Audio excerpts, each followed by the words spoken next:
Hello and welcome to I'm Your Biggest Fan, the podcast that chats to your favourite artists about their favourite artists. I'm your host, Jazmin L'Amy, in conjunction with the Noizze Podcast Network and sponsored by Satanic Tico. This evening I am chatting to a very good friend of mine, the guitarist in death metal band Beyond Extinction, Jude Bennett. I first discovered Beyond Extinction in 2020 when I reviewed their debut single God Complex from their debut EP, The Fatal Flaws of Humankind, for my tiny little blog, Freak Magazine. And at the time, the band's average age was just 17 or something ridiculous like that. Since then, I've not only been honoured to watch the band grow as a fan and a friend, but I now also do their publicity. And they've since released their second EP, Nothing More Wretched, in 2023, and have ventured out of their Essex dwellings and have toured up and down the country, supported Signs of the Swarm on their UK tour, and played Bloodstock Festival. Despite Beyond Extinction's disgusting heaviness, though, Jude's influences lie in the metalcore band Bury Tomorrow.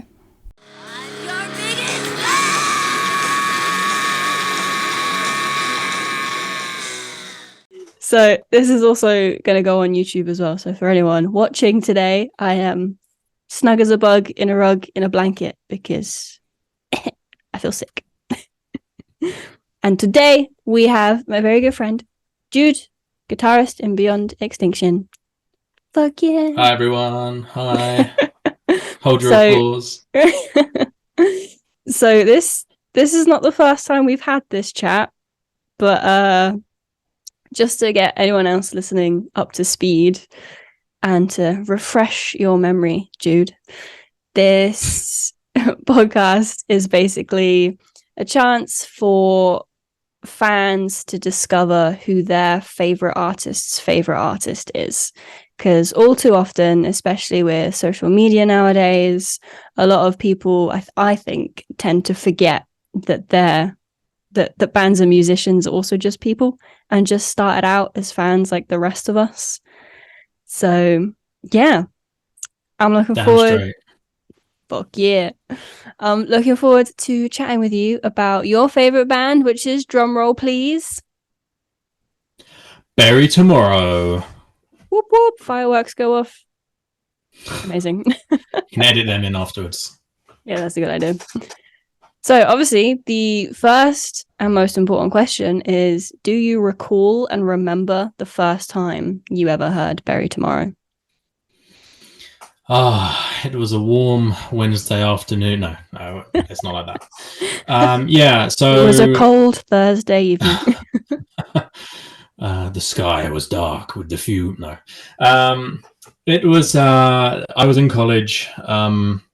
Or sixth form, I should say. I was about 16 years old, and I remember I really only listened to Korn and Slipknot and some other bands like that. You know, typical teenage angsty metalcore, new metal kind of stuff. Well, I shouldn't say metalcore actually; that hadn't come yet. Just new metal and stuff like that. And yeah, I remember getting to sixth form, not really having a wide array of tastes other than just what I listened way back in my childhood of like The Prodigy and Fatboy Slim and some like house stuff and techno.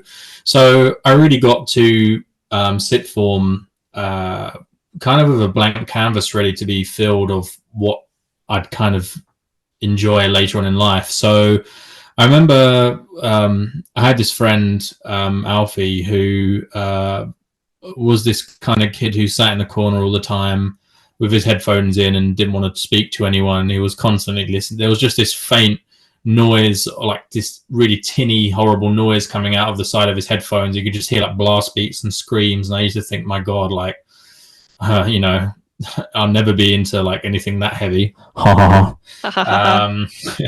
Foreshadowing. I know how wrong I was.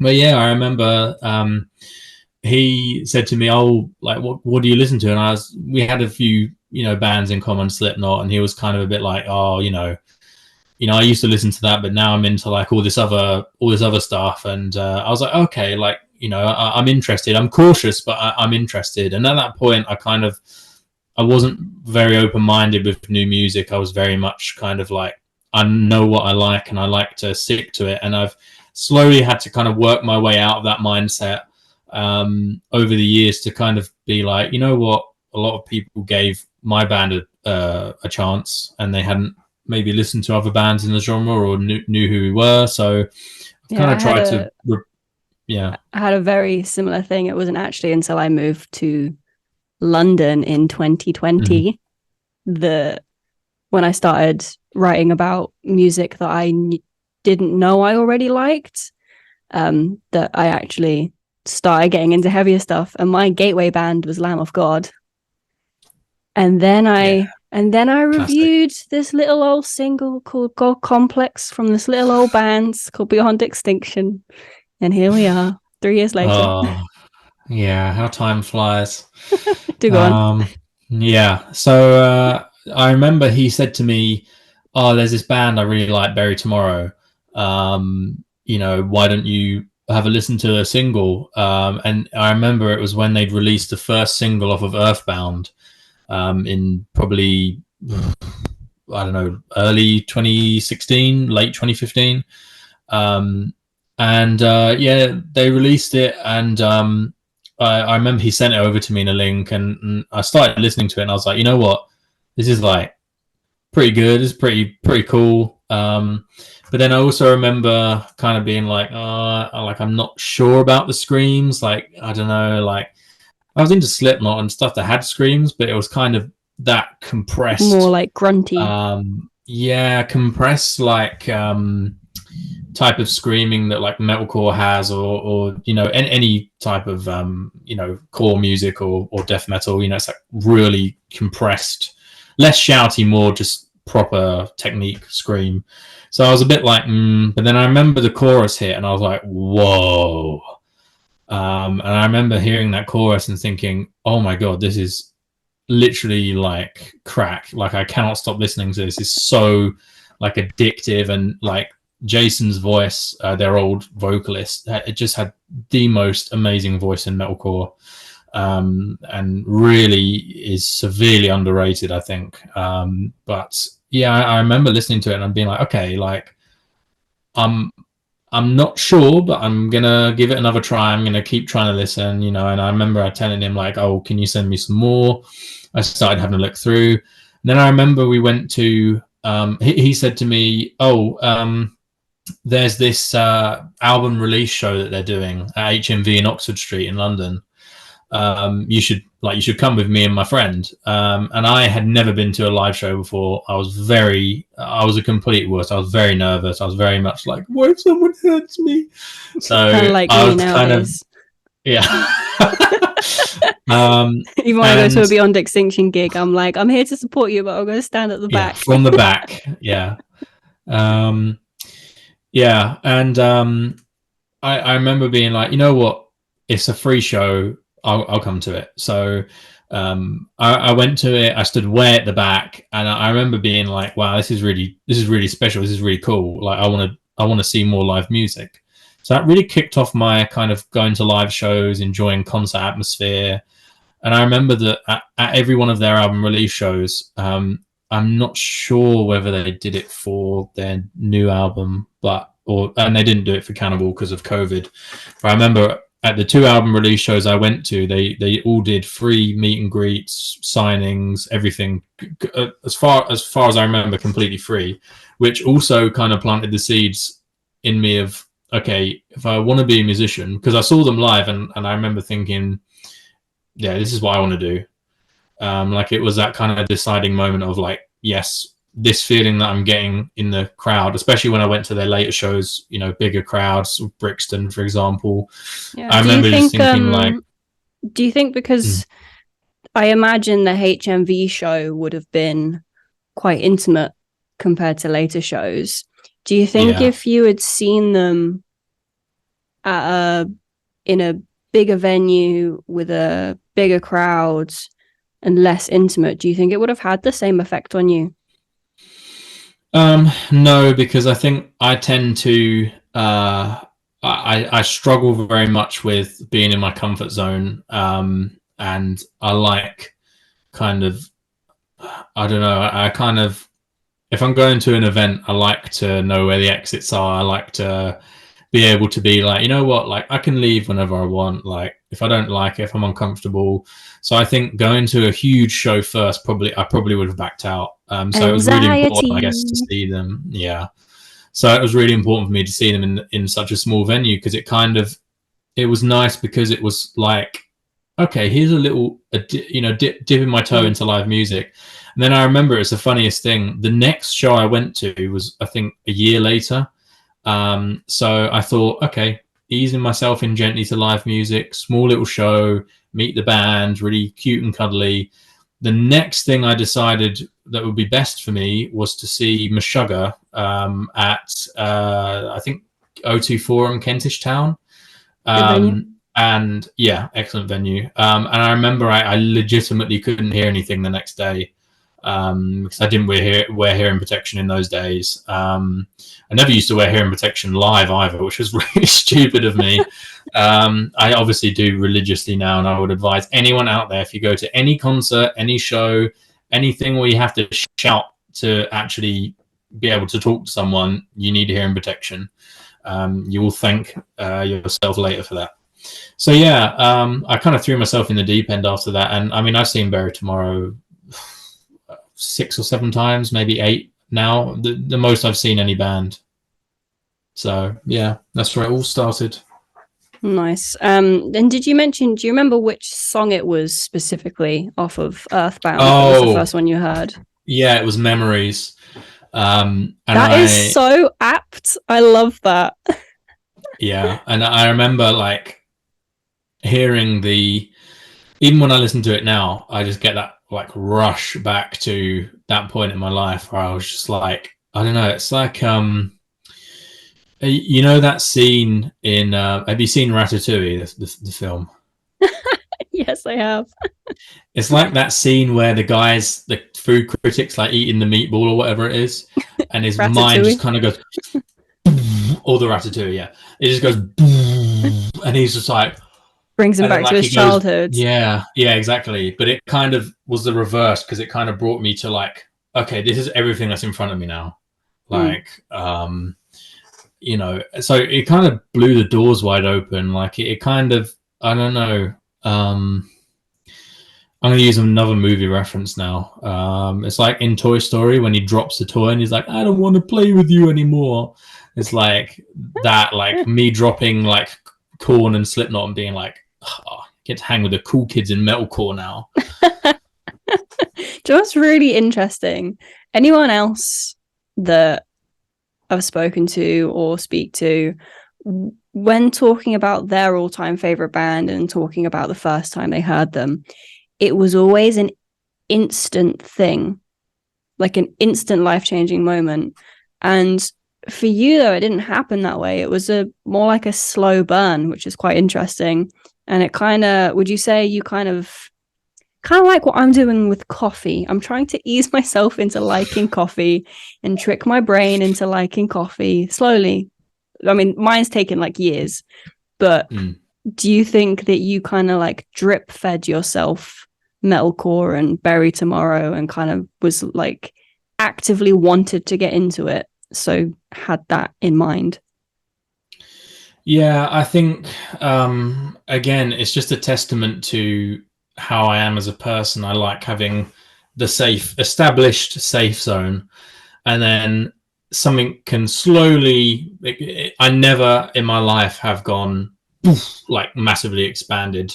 I think the only thing in my life where I've ever tried it the first time and been like, oh my God, this is like life changing, would probably be performing live. I remember the first time I played live with the guys in the band.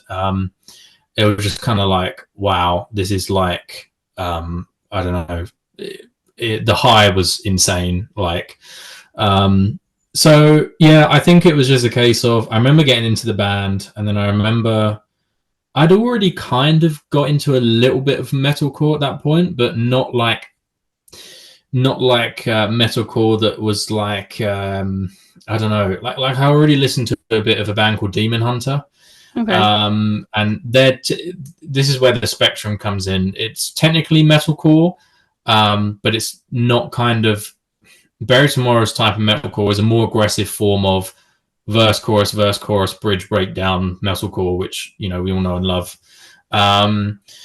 So I kind of already had my foot half in the door. I just needed someone like my friend to kind of take me and go, okay, don't be scared of the screams, just have a listen, And then I remember distinctly thinking, he was so far ahead of me in terms of heaviness. I remember him listening to Cannibal Corpse, and I distinctly remember thinking, I'm never going to be able to listen to this shit. It's horrible. Like I can't get into it. Like it's way too heavy. And now Cannibal Corpse are one of my favorite death metal bands of all time.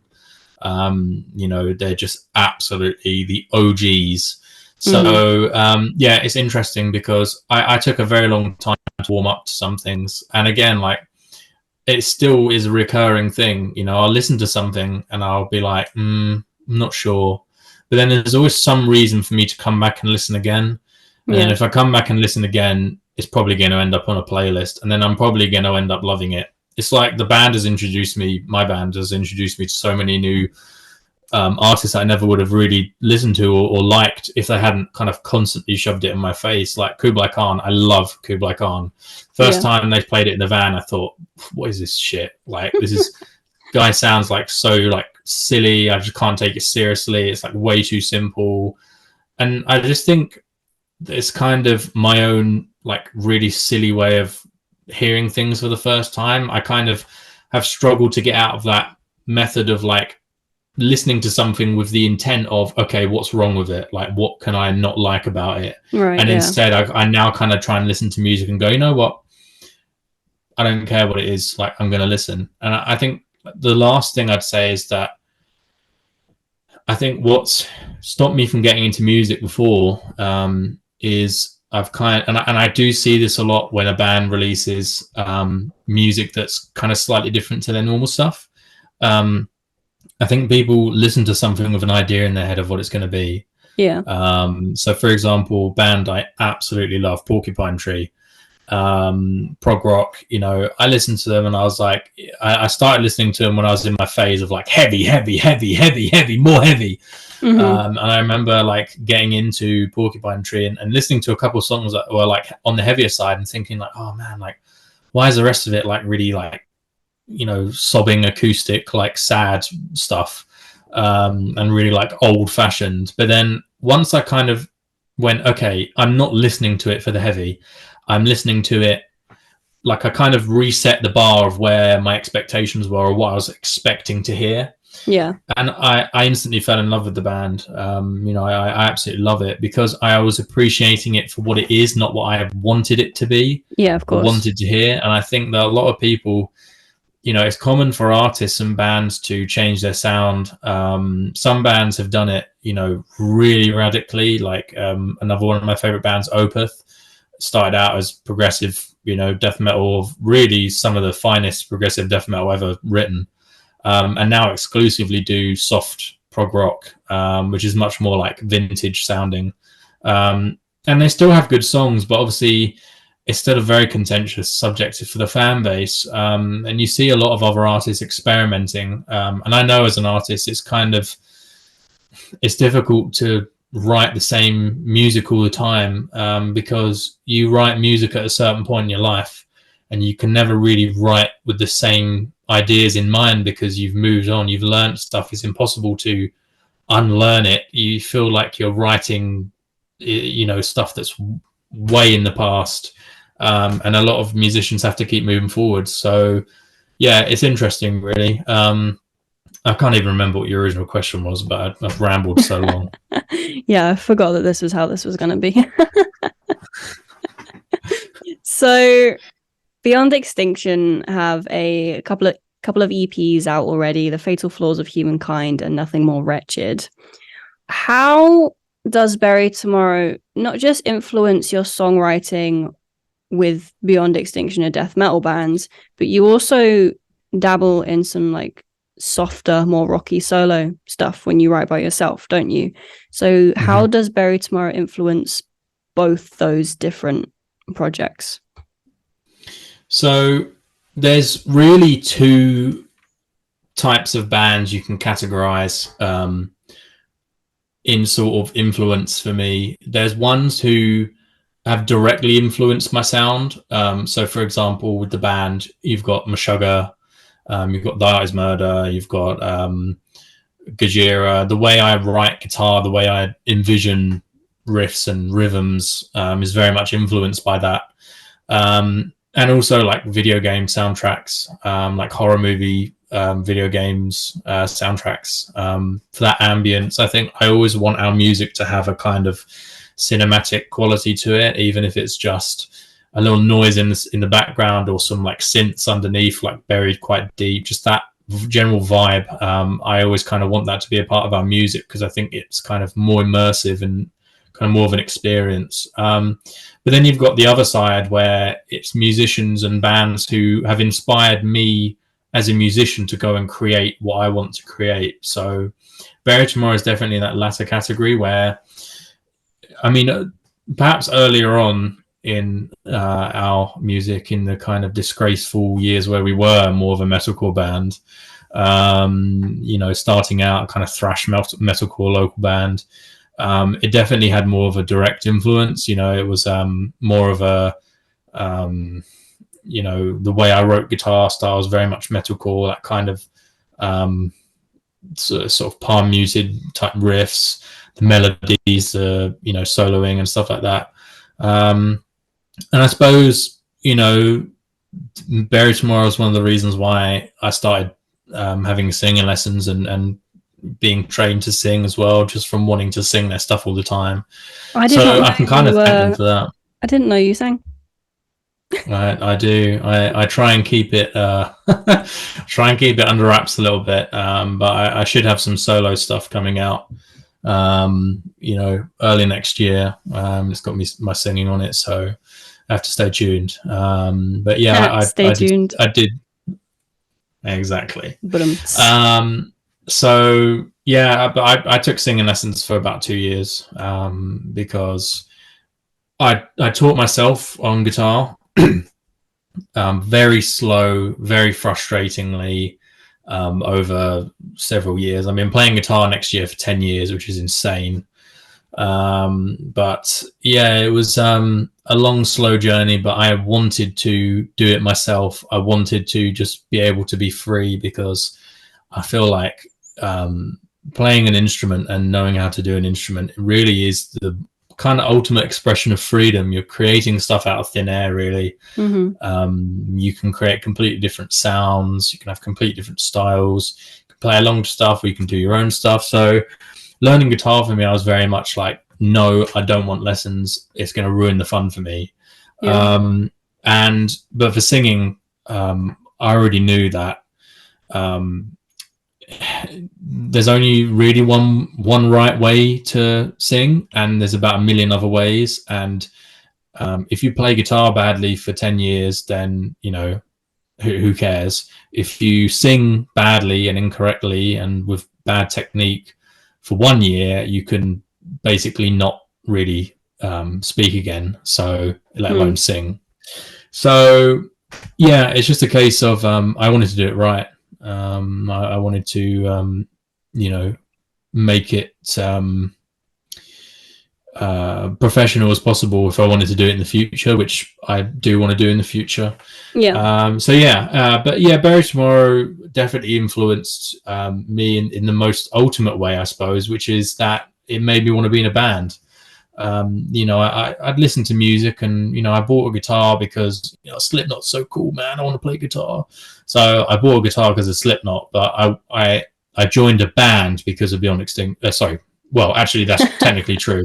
Bury Tomorrow, sorry. I joined a band because I saw them live, and I thought, you know what, like, I want to do this. I don't care what it takes.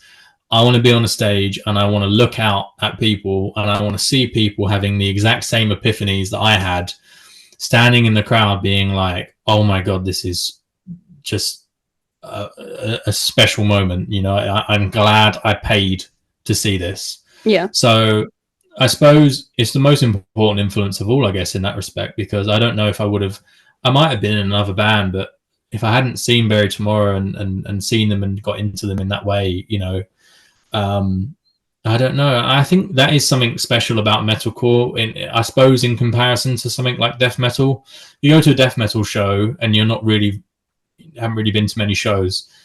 There's a good chance you're going to be slightly terrified, and you don't really have that many epiphanies when you're terrified. So when you go to a metalcore show, I think it's the thing of everyone singing along. That's the thing that really made me want to go to concerts. Just standing in the middle of a crowd, everyone's singing the same thing, everyone's on the same vibe, on the same level, everyone's enjoying themselves. It's just such a celebration of it, and just seeing the band up there, they're always so tight live. They always sound so good. They always have some of the most consistent performances I've ever seen of any band. Yeah, that's one thing that I really enjoy about Bury Tomorrow, and I guess like metalcore in general. And I know there's like some certain people that shit over metalcore, but the thing I love about it is, for me, for someone who took so fucking long to get into heavy music, it's the perfect balance of clean and rough vocals. Exactly. Yeah. Like you get that's what I loved. Yeah. You get that respite, and then because like the thing I love about heavy music is like the anger, and but I don't like constant anger. I need a little bit of respite. And one of my favorite things as well, especially with live shows, is being able to sing along, because as an audience member, as a participant, it's the only thing you can participate in. It's the only thing that, I mean, yeah, you can like stand there and headbang and like let's go. But like you're not giving more to the show or to the sounds, whereas like singing along, it's the one thing you can join in on. It's powerful as well, you know. Exactly. And I've now seen Bury Tomorrow live as of recording this. Last week I saw them open for While She Sleeps in Alexandra Palace, and I'm kind of glad that we're redoing this episode now that I have also seen them, and now that their new album Seventh Son is out. Came out earlier this year in March, I think it was. And yeah, now that I've seen them, I guess it's a very different environment. Ali Pali is a huge venue. But as well, like they had the neon flashing lights behind them on the stage. They had smoke machines, and it was like really immersive as well. Like it wasn't just, how many of them? 5 of them. It wasn't just 5 guys on stage. Like it was a full-blown performance as well. So yeah, it was really cool. I remember seeing them. The 2 best times I've seen them have been at Chinnery's for their Stage Invasion tour. They did a very, very unique thing, which I think that more bands should do, which was basically go, when they were getting bigger for Black Flame, they basically went on a tour around deliberately small venues around the country, and they did a show at Chinnery's where we've played loads of times in Southend, my hometown, and it was just such a good show. I remember they invited everyone on the stage at the end. Like me and my brother were dancing on the stage with Bury Tomorrow playing around us, and it was just a surreal moment. And the other time was when they did their Black Flame headline show at, I think it was Brixton, in 2018. And I remember the lights went out and they started the show with No Less Violent, and just that explosion at the start of it. The whole show was just a masterclass in how to do it. It was just so euphoric, so incredible to watch, and it's just what's made me, anytime I'm able to see Bury Tomorrow, I'll go and see them. I saw them at Bloodstock last year when it was like 400 million degrees. And you know, I struggled out there to see them because, and I even remember, even on the verge of, you know, heat exhaustion, just jumping up and down, singing. It was just like nothing mattered. It was just like, yes, my guys, you know, let's go, let's enjoy this. So yeah.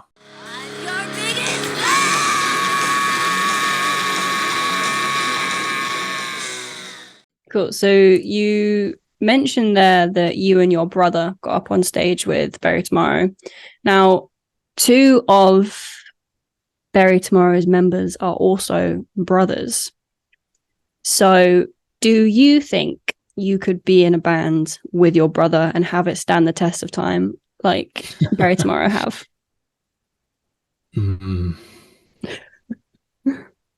That's a good question. I love my brother very much. He's the reason I joined Beyond Extinction.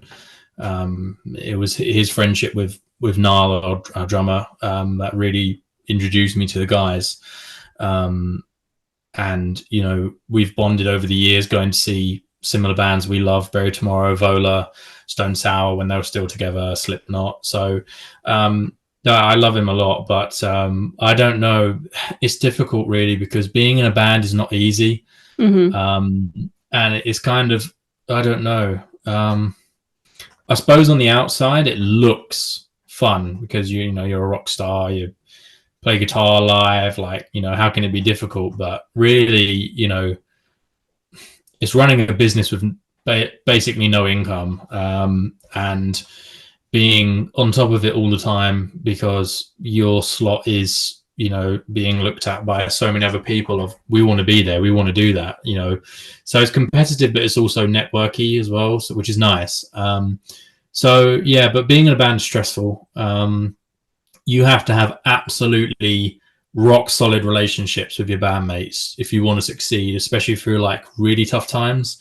When the chips are down, when you haven't got many shows, when it's just the admin, when it's just the money, when it's just the paying for stuff, your van's broken down, you know need to pay this amount of money, you need to gather all the guys ready for a rehearsal, you need to start songwriting even if you're not feeling it. Like during those times, like you need to be able to you know, have those solid, dependable relationships with your bandmates. Otherwise, you're kind of doomed. I don't know whether I'd be able to be in a band like that with my brother, because, you know, we are slightly different people. But I mean, I'd give it a try. I mean, he started learning drums, so maybe one day we'll meet in the middle and we can kind of form a Bury Tomorrow tribute band or something. For a second there, I thought you said Beyond Extinction tribute band. I mean, all that. I mean, it's just Beyond Extinction. One original member. Yeah, exactly. Oh, amazing. So the last time we spoke about this, they were due to release their latest album, Seventh Son. Now they have. So what are your thoughts on the new record? What preconceptions did you have before it came out, and how do you feel about it now that it is out in the world? I think it's a difficult answer. I'm going to give a bit of a politician style answer here because can tell you it's more complicated. Yeah, it's more complicated than it was great or it was shit. You know, I think for me, I've always liked the heavier stuff. The more raw stuff. Earthbound and Black Flame, my favorite Bury Tomorrow albums. Cannibal is fantastic. I like Cannibal. Yeah, you can't beat the nostalgia of those two albums. And I know that like Jasper, our vocalist, is going to be screaming at me, "Oh, don't you like Runes? Runes is the best album. How can you say that?" But yeah, it's just my preference. When I got into the band, that was what was in front of me.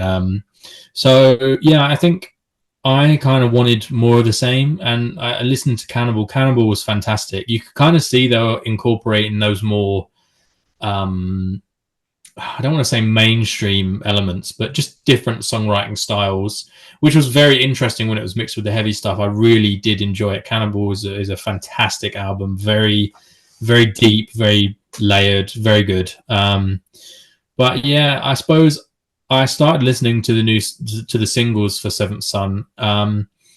They were good, but I just felt like I think for me and a lot of fans, losing Jason from the band, the old guitarist and clean singer, was a bit of a blow. I think his voice was a very hallmark part of Bury Tomorrow, and it's not that the new vocalist doesn't have a great voice. He's fantastic. He's great live. Honestly, live it doesn't even matter. Like when I saw them, I was kind of maybe a little had a little bit of trepidation, but he performs wonderfully live. It really is just fantastic. But on the record, I don't know. It was different. It kind of it didn't really sound like the Bury Tomorrow that I kind of remembered. I mean, the riffs were there, the ideas were there, but I think for me the biggest gripe I have with the album is just the production. Bury Tomorrow have always had quite good production.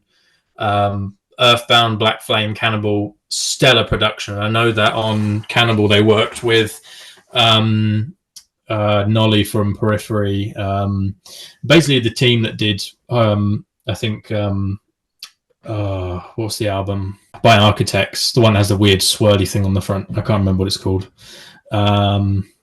It's the one that's got Modern Misery. It might be Modern Misery or yeah, I can't remember. But anyway, it was the same team that kind of did that, and I think Cannibal had such a big sound. It was very, very good. I think the new album, it definitely has much more of that kind of new Architect style production where everything's a bit more compressed and everything's a bit more like I don't know how to describe it. It's a bit more of like a I suppose so. I mean, when everything, it's like the drum sound on the album, like the kick drum. I'm not a fan of that kind of style, and you can hear it in like the new Architect stuff. Is very like punchy, very overproduced, I think, and I think that kind of subgenre needs a little bit of raw quality to it to kind of come over as authentic. Okay. I think bands like Bring Me the Horizon have done a wonderful job of incorporating that new style of production and doing it really well. I think bands like Architects and the New Bury Tomorrow album, I think, haven't managed to do it as well. I think if you're going for that style, you've kind of got to. There's a certain time and a place to do it, and I think there's a certain style you kind of have to have already in place to make it work. Otherwise, it kind of sounds like you're trying to shove the band's sound down into this really compressed, more pop mainstream sound, and that puts me off. And I'm kind of one of these weird people who, if an album doesn't have production that I like, I don't tend to enjoy the songs as much. Right, yeah, that makes sense. I did have a listen through. There were some good riffs, some decent songs, but I don't know, it just didn't do it for me as the other songs, as the other albums did. And I don't know whether that's part of my response to the production, the new sound. I think what they did well is they continued what they'd done in Black Flame and Cannibal, where they'd put all this really cool ambience in the synths, the song bits in between the songs. I really love that stuff. That's the stuff that I absolutely I think that makes an album really feel like an album. Yeah, it ties it all together. And I'm probably never going to not do that in any of my music that I write or produce. So I really like that aspect of it. I think Abandon Us was on repeat when it came out for ages. That song is absolutely fantastic. But I don't know, I suppose the rest of the album kind of fell flat, part from the production, part from my expectations. Because if you release an album like Cannibal after Black Flame and Earthbound, it's kind of like you've either kind of got to rewrite the rule book of how good music can be, or you release something which is a step down. And that's not an insult, because the album was a step forward. It wasn't a regression. It wasn't worse technically than the previous albums, but it kind of, for me, the particular niche that I like, it didn't really hit that chord. But I think that being said, the performances are very good on the album. Everyone sounds great.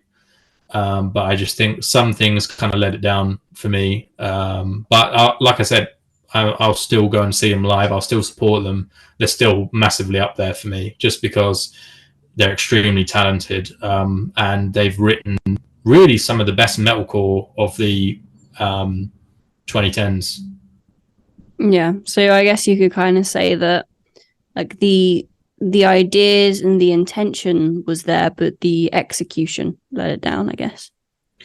Yeah, I think there are things that maybe there were certain choices. It wasn't because the music was necessarily bad, no. Although I think the style that they went in kind of I'm not sure. It's difficult really because with new members coming in, it's going to take a while for them to kind of find that new sound, because they did that shift and they did that change, and it's very rare that a band does a kind of stylistic change and at first it's welcomed, or it's they nail it. Like, for example, Opeth, again, I'll use that example. Opeth released Watershed in, I think, the late 2000s. Fantastic album, really good, their last heavy album. And then I think in 2011 or 2012 they released Heritage, which is cited as one of the most disappointing bad albums they've ever done, just because it was such a violent shift. They went from really some still quite extreme progressive death metal, which they did pull back on Watershed, but they still had that kind of classic Opeth acoustic evilly sound. And they really went on Heritage, they kind of went with a complete like jazz organ worshipping like 70s rock sound, very much different production, completely different guitar style, completely different everything really. Even compared to their previous acoustic stuff, their lighter stuff, it was a total change tonally. But they released their last album, which I think actually is a very good example of how to write music in that style. They really settled into it. They continued ahead with it. It was very clear that was the direction they wanted to go. And there's some really good songs on their latest album. And I think it's kind of Bury Tomorrow will probably go on to create stuff that I might enjoy more. I hope that they don't take the same route as Architects, because I feel like Architects have kind of done the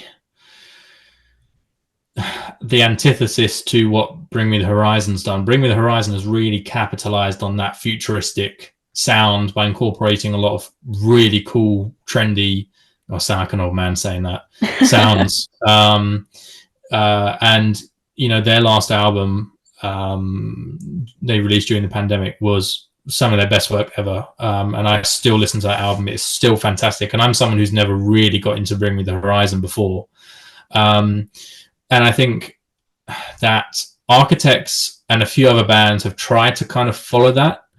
Even if they won't, I think, admit it, they've kind of tried to capitalize on that sound, or at least they've been influenced by it and tried to do it themselves. But I think that their way of doing it has kind of, I don't know, with Bring Me the Horizon, it really enhanced their image and their sound and took them in a cool direction. I think with Architects and a little bit of Bury Tomorrow, it's kind of reduced what they were a little bit. I think it's kind of, you listen to think Modern Misery. I apologize to Architects fans if I didn't get the album name right. I think it's Modern Misery. And I think you listen to that album and then you listen to, I can't even remember what the name of the album they released earlier this year or late last year, but it's the one everyone went mad over, right? Yeah, it's really not good. It's really the classic symptoms of a broken spirit. Yeah, it's I don't know, it kind of sounds a bit kids bop in some areas. It kind of, I think, I don't know, it's difficult when a band has so many key elements that make them interesting, and the other elements of the band work with that to create the sound. It's difficult when you strip some of those away, because it can sometimes, you look and you go, actually, I think the other elements were propping up the rest of the stuff that's left. Right. Which, I'm trying not to throw too much shade, but I kind of feel like that was what happened to Architects, where you listen to the new stuff and the production is really not my kind of thing. It's very blown out, compressed. This latest Architects record, I remember listening to it, and I found that every single song not just sounded the same, but also felt the same. It was like, I guess, like the production wasn't catered to each individual song. I feel like they used like just like a blanket production across the whole album instead of instead of taking each raw track and like personalizing or catering to what that song, I guess, was like written. The previous album was actually where a lot of people didn't like that because it did deviate from the gent riffs, the heavy, but they still had a nice variety on there. They still had songs like Impermanence, which were really very good, very catchy, very good. But you can see the difference in strength between those songs and the other songs like Little Wonder, or I can't even remember some of the songs now, but you just listen to those songs and you just think, for me, the biggest thing that irritated me about that album, and I know I've gone on a bit of a tangent, but I can't stop now, it's just that the lyrics were very the lyrics drive me crazy from that album, and the new one as well. I feel like Sam, the vocalist, basically just looked at like a list of like similes and cliches and like sayings, and then just went, I'm gonna put absolutely every single one into this album as much as I can. And there's one song in particular I can't remember which one it is. From which album? But from the one with the spaceman on it. I'll get my Spotify up. I can't remember. Oh, For Those Who Wish to Exist. Yeah. There's one song on it which you listen to, and like the entirety of the song, every single lyric is like we're sinking like a stone. We're a something in a something situation. We're a something in a something.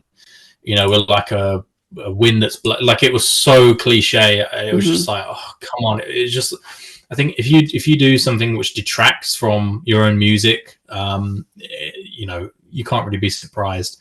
But that being said, that album did still have some good elements on it. Did still have some of the old stuff. So if you didn't necessarily like the whole direction, you could at least appreciate, okay, still got some heavier songs on here, and it's just in the new style. But I think with the new album, they just completely just went off the deep end of this new style, and I just think the whole album just came off feeling about that small. It really didn't have much depth to it.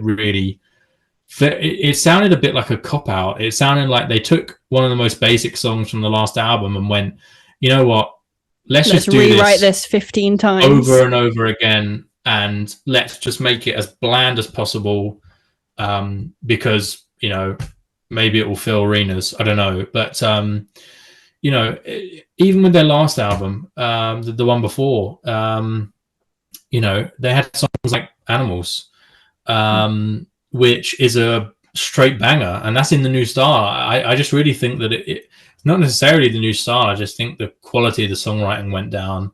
But that's where I think Bury Tomorrow differs, because I don't think the quality of the songwriting went down for The Seventh Son. It just shifted to a place where I wasn't that big of a fan of it anymore.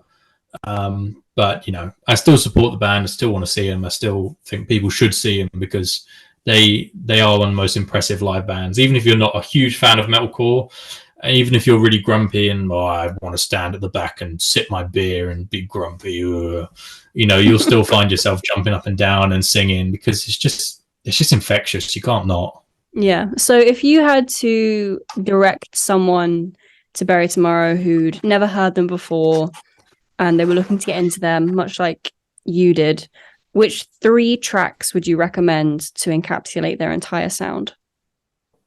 Oh my God, what a horrible question.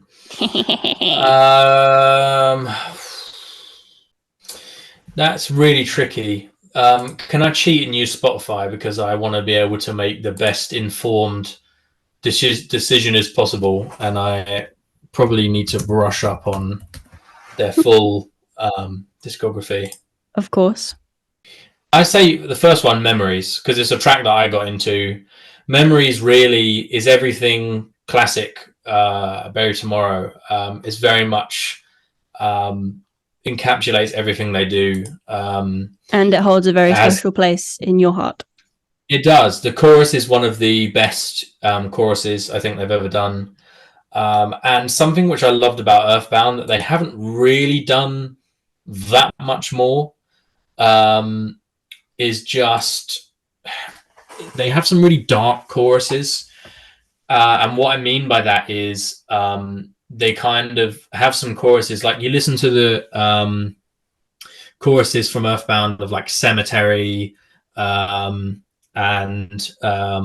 like Memories. Like they're real like they're not like happy choruses. I mean, Memories' choruses is a pretty like strong, powerful one, but then they have that sort of dark twist to them. So it's kind of showing you that they're not.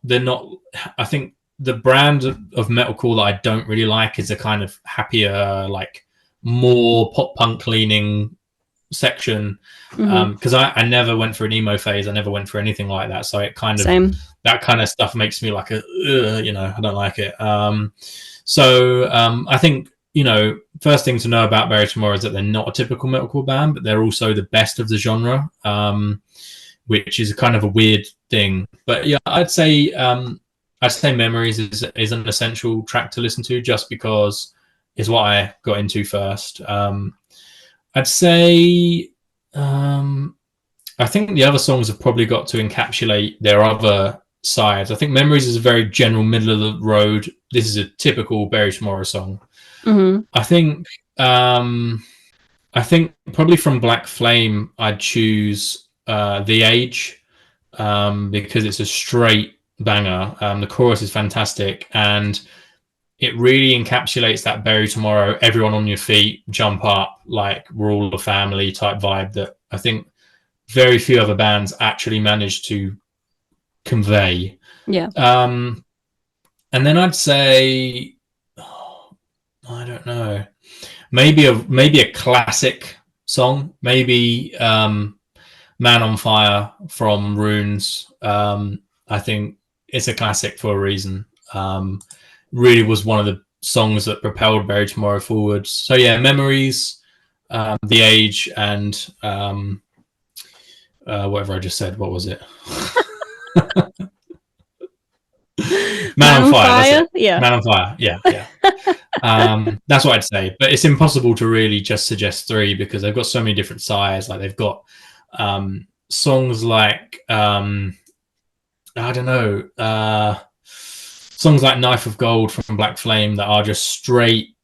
They're more on the aggressive end of the scale. Like Knife of Gold has one of my favorite guitarists of all time in such a good, aggressive, tough song. And I think other songs like Quake, which has like some softer, clean stuff, and actually does a very good inversion of what a metalcore song traditionally is, where you basically got a difference of like there's screams in the quiet bits and then there's like soft vocals like mixed throughout. It kind of shook up the traditional template a little bit, and it's the same with I'm trying to remember what song it is now. Terrible. I have such a bad memory. This makes me look like such a poser, like fake fan.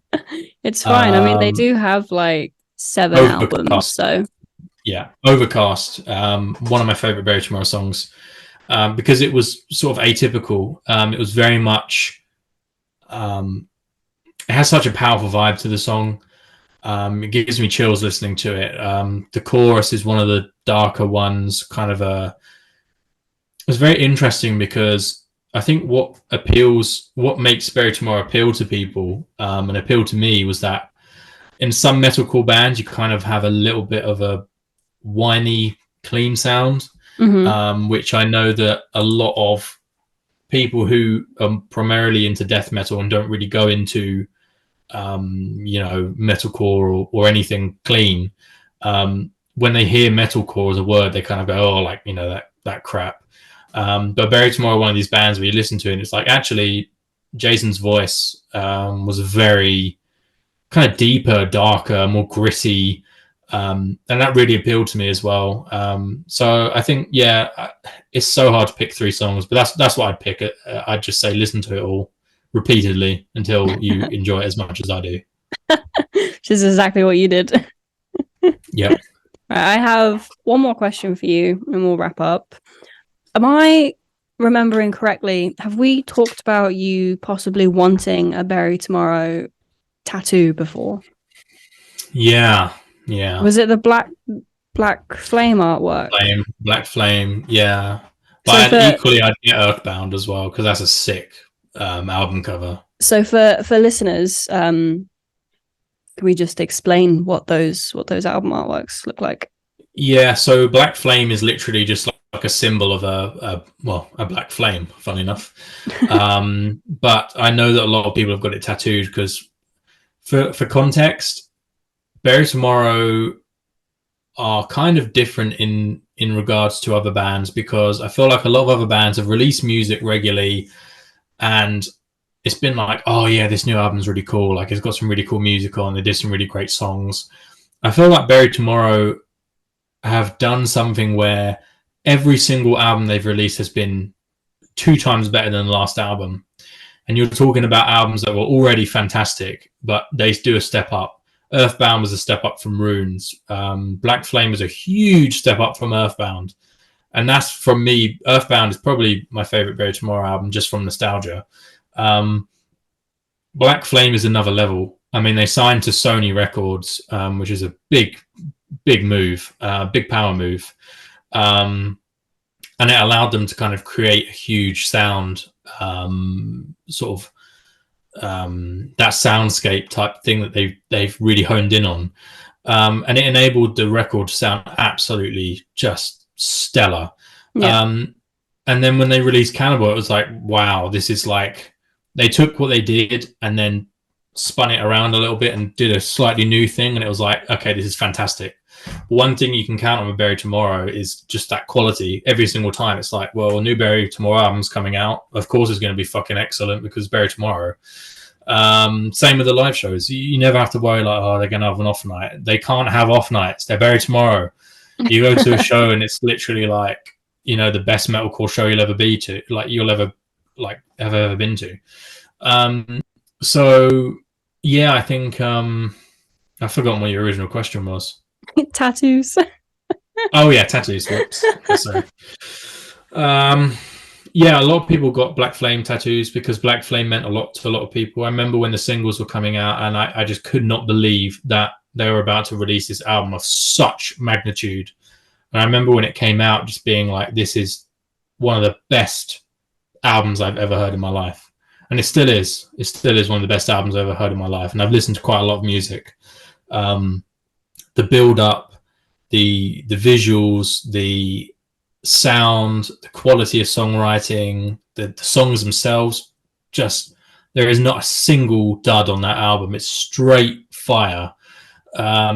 Just really the best build-up payoff of it. I'm yet to experience a time where a band has released an album that I've been looking forward to and has given me that much more than I expected. Yeah, I suppose the latest Tesseract album is probably close. But yeah, I think, you know, just that's why so many people got tattoos of it. It was kind of, and it was an easy symbol to tattoo, and you won't know it unless you're a fan of the band. So where would you where would you get it?